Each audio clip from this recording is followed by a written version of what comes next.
సర్పంచులు మనోళ్ళే ఉండ్రు, ఎమ్మెల్యేలు మనోళ్ళే ఉండ్రు, ఎమ్మెల్సీలు మనోళ్ళే ఉండ్రు, మంత్రులు మనమే ఉన్నాం, ప్రభుత్వం మనమే ఉన్నది.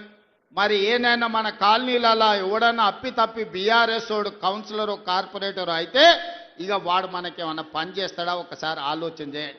10 ఏళ్ళు వాళ్ళే ఉన్నారు, 10 ఏళ్ళు పరిపాలన చేసిరు, మొత్తం తెలంగాణను దోసుకున్నారు, వేల కోట్ల రూపాయలు సంపాదించుకున్నారు.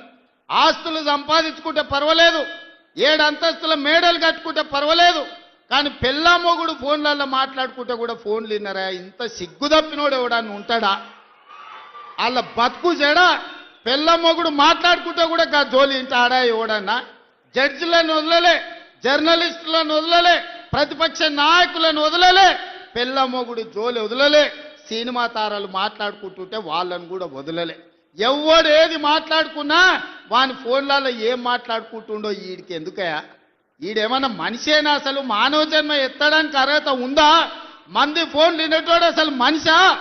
అన్నం తినేటోడు ఎవడన్నా పెళ్ళ మొగుడు మాట్లాడుకునేది వింటారా?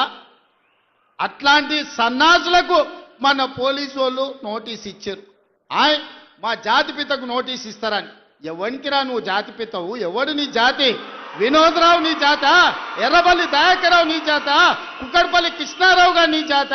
లేకపోతే తన్నీరు హరీష్ రావు గారు నీ జాత?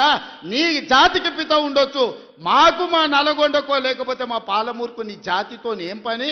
నీ జాతి ఏంది? నీ నీతేంది?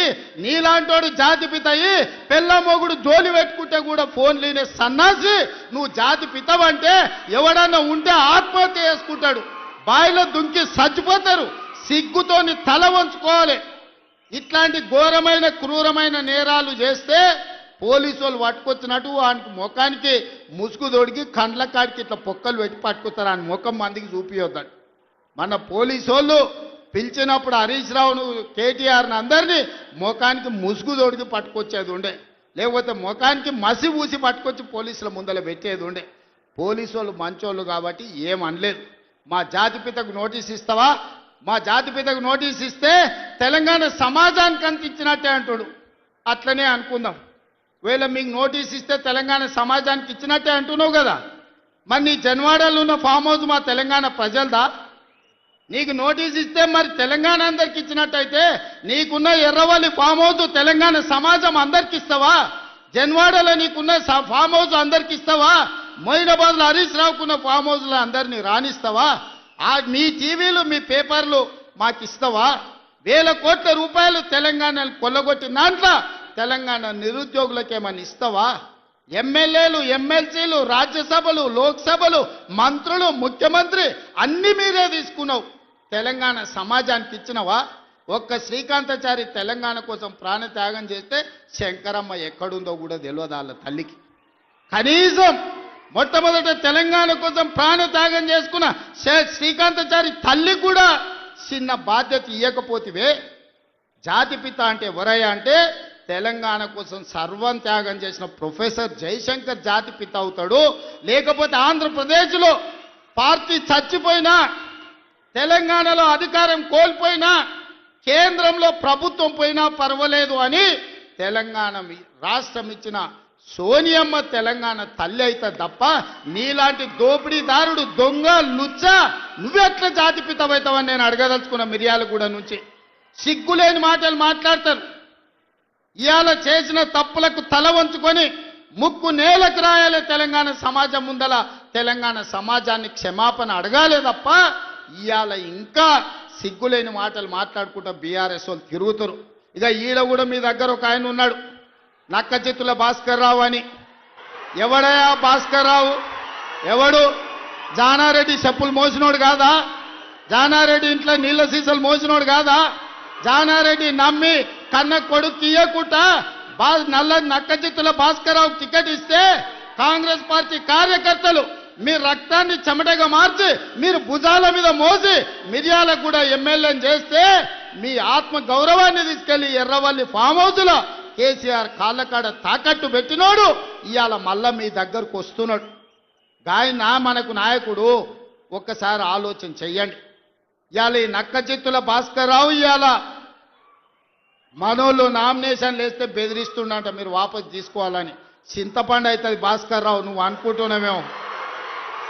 ఈ వేదిక మీద ఉన్న మేము ఎవరం జానారెడ్డి లాగా పెద్ద మనసు ఉన్నోళ్ళం కాదు. చింతపండు అయితే నువ్వు అనుకుంటున్నావు, నీ తెలివితేటలన్నీ కత్తిపెట్టు, పోతావు మళ్ళా ఖమ్మం ఇట్లకెళ్ళ కూడా ఉండవు. నువ్వేదో తెలివితేటలు అనుకొని ఇక్కడ ఉన్నోళ్ళని బెదిరిస్తా, నాకు జానారెడ్డి సార్ తెలుసు, నాకు రఘువీరెడ్డి సార్ తెలుసు, లేకపోతే నాకు సుఖేందర్ రెడ్డి సార్ తెలుసు, ఈపులు వలిగేటప్పుడు అడ్డం వస్తారు అనుకుంటున్నామేమో. ఎవరు అడ్డం రారు, వాళ్ళందరూ నాకు చెప్పారు పలగాల్సిందే చింతపండు కావాల్సిందే భాస్కర్ రావు కానీ. వాళ్ళందరిని అడిగినా ఏం సంగతి అని, ఇక ఏం లేదు చింతపండు కావాల్సిందే, చింతపండు చేయని చెప్పారు. అందుకే కాంగ్రెస్ పార్టీ కార్యకర్తలకు నేను చెప్పదలుచుకున్నా, ఎవరు భయపడాల్సిన పని లేదు. ఇట్లాంటి నక్క చిత్తులో చాలా మంది వస్తుంటారు. ఈ వినయాలన్నీ మన దగ్గర వనికిరావు. నమ్మి ఎమ్మెల్యేని చేస్తే నాగార్జున సార్ ఉప ఎన్నికలు జానారెడ్డిని ఓడగొట్టడానికి ఇల్లు తిరిగిండు. ఇంతకంటే మోసగాడు ఎవడని ఉంటాడా? ఇట్లాంటి మోసగాళ్ళని గెలవనిచ్చారంటే మిర్యాలకు కూడా గౌరవమే పోతుంది. అందుకే మిత్రులారా, ఈ మున్సిపల్ ఎన్నికల్లో ఈ వేదిక మీద నుంచి నేను ఒక్కటే మాట చెప్పదలుచుకున్నా. మిర్యాలగూడ నల్గొండ జిల్లాలో ఉండే 18 మున్సిపాలిటీల మీద నాకేం ఆలోచన లేదు, నాకేం రంది లేదు. 100% మీరు గెలిపిస్తారు, నాకు నమ్మకం ఉంది. కానీ రాష్ట్రంలో 123 గెలిచి తీరాలి. ప్రజలకు ఈరోజు సంక్షేమం అందాలి అంటే, తెలంగాణ రాష్ట్రం అభివృద్ధి జరగాలి అని అంటే, ఈ 2 ఏళ్లలో తెలంగాణ మున్సిపాలిటీలలో 17,472 కోట్ల రూపాయలు మనం ఖర్చు పెట్టినాం. కేవలం నల్గొండ జిల్లా మున్సిపాలిటీలకు 2,028 కోట్ల రూపాయలు ఖర్చు పెట్టినాం. మీ మిర్యాలగూడ మున్సిపాలిటీలో 295 కోట్ల రూపాయలు నిధుల మంజూరు చేసినాం. ఇవన్నీ మీ సమస్యలకు పరిష్కారం సరిపోతాయంటే సరిపోవు. భవిష్యత్తులో 1000 కోట్ల రూపాయలు తీసుకొచ్చి మీ మున్సిపాలిటీలను అభివృద్ధి చేసే బాధ్యత నాది. మున్సిపల్ శాఖ నా దగ్గరనే ఉంది, స్వయంగా నేనే పర్యవేక్షిస్తున్నా. మీ మిర్యాలగూడానికి ఏం కావాలనో, నల్గొండ మున్సిపల్ కార్పొరేషన్కి ఏం కావాలనో, నాగార్జున సాగర్ల ఇండ్ల పట్టాలు ఇచ్చారు, కొన్ని పెండింగ్ ఉన్నాయి. జయవీర్ వచ్చి నాకు చెప్పిండు, ఎన్నికలు అవ్వంగానే మీ నాగార్జున సాగర్లో ఉన్న మున్సిపాలిటీ నందికొండలో ఉన్న ఇండ్ల పట్టాల సమస్యను కూడా ఇవాళ పరిష్కరించే బాధ్యత మన ప్రభుత్వం తీసుకుంటుంది. అందుకే ఇవాళ వడ్డించేటోడు మనోడు ఉన్నాడు, కానీ అడిగేటోడు కూడా మనోడు ఉండాలి. ఎవడన్నా అవతలోడు ఉంటే మంత్రులను అడగడు, మంత్రుల దగ్గరికి ఓడు. మనోడై ఉండాలి, మంత్రుల దగ్గరికి పోయేటోడు ఉండాలి. వెనకటికి పెద్దోళ్ళు చెప్పారు, మట్టి పనికి పోయినా ఇంటోడే పోవాలని. మరి ఇవాళ మీ మున్సిపాలిటీలు గెలవాలంటే కౌన్సిలర్లు, కార్పొరేటర్లు మనోళ్ళు ఉండాలి. అందుకే ఆలోచన చేయండి. 2 ఏళ్లే పూర్తి అయింది, ఇంకా 8 ఏళ్ళు మనమే అధికారంలో ఉంటాం. ఈ 8 ఏళ్లల్లా మీ మున్సిపాలిటీలను అద్దమోలే తీర్చిదిద్దే బాధ్యత మనం ప్రభుత్వం తీసుకుంటుంది. పక్కనే మా పద్మక్క ఉన్నది, కోదాడల ఏకగ్రీవం చేపించింది. పద్మక్కను మనస్ఫూర్తిగా నేను అభినందిస్తున్నాను.